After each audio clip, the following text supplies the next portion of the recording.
तुम्ही बघत आहात प्रखर न्यूज। प्रत्येक क्षण, प्रत्येक घडामोड तुमच्या सोबत। नाशिक जिल्ह्यातल्या बागलाण तालुक्यातून एक धक्कादायक आणि संतापजनक घटना समोर आली आहे। केळझर सबस्टेशन अंतर्गत ट्रान्सफॉर्मरवर काम करत असताना विजेचा शॉक लागून एका कर्मचाऱ्याचा मृत्यू झालाय। बागलाण तालुक्यातल्या केळझर येथे ट्रान्सफॉर्मरवर काम करत असताना कर्मचारी प्रवीण आहिरे हे इलेक्ट्रिक पोलवर चढून दुरुस्तीचं काम करत होते। महावितरण कडून वीज पुरवठा बंद करण्यात आला होता, मात्र काम सुरू असतानाच अचानक विद्युत प्रवाह सुरू झाल्याने त्यांना जोरदार विजेचा धक्का बसला आणि त्यांचा जागीच मृत्यू झाला। मिळालेल्या प्राथमिक माहितीनुसार जवळील रिलायन्स जिओ कंपनीच्या टावरवरील जनरेटर ऑटो मोडवर सुरू झाल्याने त्याचा रिटर्न विद्युत प्रवाह हा पोलकडे गेल्याची शक्यता वर्तवली गेली। घटनेची माहिती मिळताच ग्रामस्थ व नातेवाईकांनी आंदोलन करत मृत्यूच्या कुटुंबियांना भरपाई देण्याची मागणी केली। यावेळी सामाजिक कार्यकर्ते गणेश काकुळते, माजी पंचायत समिती सदस्य सोमनाथ सूर्यवंशी, सटाणा कृषी उत्पन्न बाजार समितीचे संचालक रवींद्र सोनवणे तसेच निरपूर ग्रामपंचायतीचे सरपंच मुन्ना सूर्यवंशी घटनास्थळी उपस्थित होते। सटाणा पोलीस ठाण्याचे पोलीस हवालदार गोपीनाथ भोये, भूषण सूर्यवंशी आणि राजू सोनवणे यांनी घटनास्थळी पोहोचून परिस्थिती नियंत्रणात ठेवली। सामाजिक कार्यकर्त्यांच्या मध्यस्थीनंतर आंदोलन मागे घेण्यात आले। त्यानंतर प्रवीण आहिरे यांचा मृतदेह सायन तारा अँब्युलन्सने सटाणा ग्रामीण रुग्णालयात नेण्यात आला। शवविच्छेदनानंतर मृतदेह कुटुंबियांच्या ताब्यात देण्यात आला असून आता या घटनेचा पुढील तपास हा सटाणा पोलीस स्टेशनचे पोलीस निरीक्षक योगेश पाटील यांच्या मार्गदर्शनाखाली सुरू झाला आहे। प्रखर न्यूज साठी भगवान पवारसह भैयासाहेब माळी, सटाणा।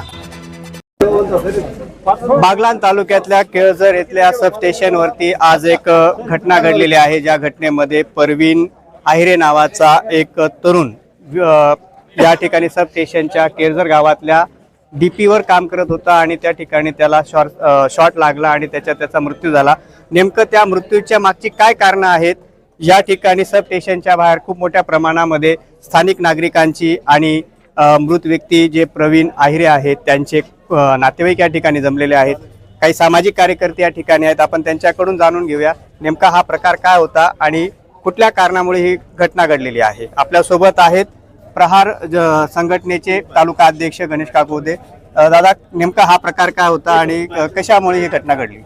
घटना अतिशय दुर्दैवी आहे।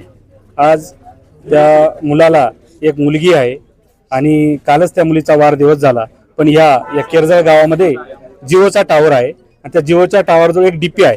त्या डीपीचं त्या ट्रान्सफॉर्मरचं काम चालू होतं आणि ते काम चालू असताना त्यांनी सबस्टेशनवरती परमिट घेतलं, सगळे जंप वगैरे ओपन केले आणि त्यांनी कामाला सुरुवात केली।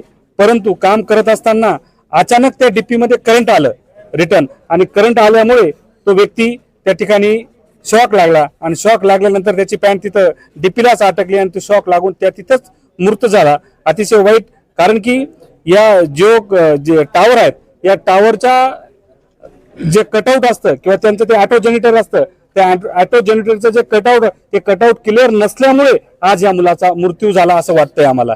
कारण की असे बरेच टावर असतात, म्हणजे तालुक्यात असो, जिल्ह्यात असो, राज्यात असो, असे बरेच टावर असतील, अशा अनेक घटना घडतील असा अंदाज देखील आम्हाला येत आहे। या टावर कंपनीवाल्यांनी जर टावर कंपनीवाल्यांनी जर व्यवस्थित ती दखल नाही घेतली आणि जर ती व्यवस्थित कामं जर नाही केले तर येत्या काळामध्ये मोठ्यातलं मोठं आंदोलन या मोबाईल टावर कंपनीच्या विरोधात करावं लागेल। कारण की अशी घटना परत घडू नये, एखादी मुलगी पोरकी होऊ नये, एखादी बाई विधवा होऊ नये, ही खूप काळाची गरज आहे आणि हे खूप दखल घेण्याची गरज आहे। धन्यवाद। मग आता जे नातेवाईक आहेत त्यांनी काय स्टँड घेतला या संदर्भात?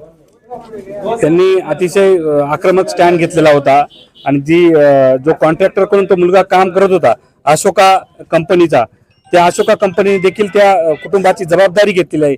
आम्ही 2 दिवसात किंवा उद्याच आम्ही त्या कुटुंबाला